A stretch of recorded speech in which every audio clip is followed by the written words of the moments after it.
पुढची बातमी बघूयात। मंत्री जयकुमार गोरे यांच्या विरोधामध्ये हक्कभंगासाठी अध्यक्षांची भेट घेण्यात आली असं रोहित पवारांनी म्हटलंय।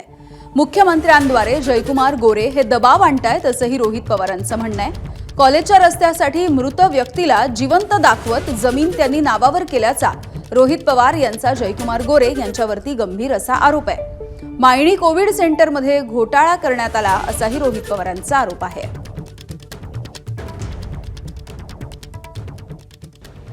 गोरे हे जे आमदार आहेत आणि आता मंत्री आहेत, तर त्यांनी त्यांच्या भागामध्ये त्यांच्या कॉलेजला जायला रस्ता मिळावा यासाठी मातंग समाजाच्या व्यक्तीला जे काही वर्षांपूर्वी वारले होते त्यांना जिवंत करून त्यांचा खोटा आधार कार्ड त्या ठिकाणी बनवून खोटा फोटो लावून त्यांना परत एकदा जिवंत केलं।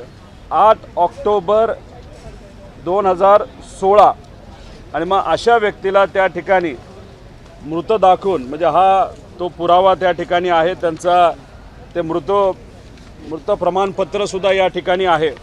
3,25,00,000 रुपये हे कोविड काळामध्ये गोरेंनी त्यांचं जे कॉलेज आहे मायनी मेडिकल कॉलेज, हे मायनी मेडिकल कॉलेजसुद्धा त्यांचं कॉलेज नाही, देशमुख परिवाराचं कॉलेज आहे।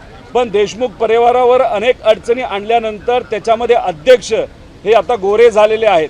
ईडी सुद्धा देशमुख परिवाराच्या विरोधात लावली होती। एबीपी माझा, उघडा डोळे बघा नीट।